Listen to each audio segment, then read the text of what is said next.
Hi hello అందరికీ. Lunch బాక్స్లోకి చాలా ఈజీగా ప్రిపేర్ చేసుకునే ఒక బెస్ట్ కర్రీ రెసిపీ పప్పు. ఇది చాలా టేస్టీగా ఉంటుంది. ప్రిపేర్ చేసుకోవడం కూడా చాలా అంటే చాలా ఈజీ.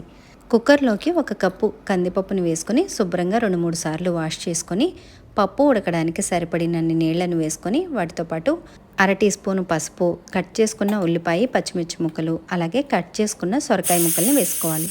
సొరకాయ ముక్కల్ని కాస్త పెద్ద ముక్కలుగానే కట్ చేసుకోండి. విజిల్స్ వేయించేటప్పుడు మరీ మెత్తగా అయిపోకుండా తినేటప్పుడు సొరకాయ ముక్క తగులుతూ ఉంటే దాని టేస్ట్ చాలా బాగుంటుంది. టొమాటో ముక్కలను కూడా కట్ చేసి వేసుకోవాలి. టొమాటో వద్దు అనుకున్న వాళ్ళు స్కిప్ చేసేయచ్చు, నో ప్రాబ్లం. దానిలోకి చిన్న నిమ్మకాయ సైజ్ అంత చింతపండుని వేసుకొని కుక్కర్ మూత పెట్టేసి ఒక 5 విజిల్స్ వచ్చేంత వరకు ఉడికించుకోవాలి. 5 విజిల్స్ వచ్చేసిన తర్వాత స్టవ్ ఆఫ్ చేసుకొని పూర్తిగా చల్లగా అయ్యేంత వరకు పక్కన పెట్టేసుకోవాలి.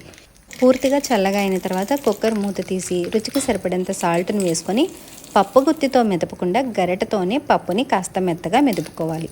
అలా మెదుపుకున్న తర్వాత ఈ పప్పుకి తాలింపుని అయితే ప్రిపేర్ చేసుకోవాలి. స్టవ్ పైన కడాయిని పెట్టుకొని 1 టేబుల్ స్పూన్ నెయ్యిని వేసుకొని అర టీ స్పూను ఆవాలు, అర టీ స్పూను జీలకర్ర, వెల్లుల్లి, కరివేపాకు, ఎండుమిర్చి వేసుకొని 1 నిమిషం పాటు ఫ్రై చేసుకొని అర టీ స్పూన్ ఇంగువని వేసుకొని స్టవ్ ఆఫ్ చేసుకొని హాఫ్ టీ స్పూను కారం వేసుకొని కలుపుకొని ఈ తాలింపుని పప్పులోకి వేసేసుకోవడమే. చాలా టేస్టీగా ఆనపకాయ పప్పు అయితే రెడీ అయిపోయింది. Thank you for watching.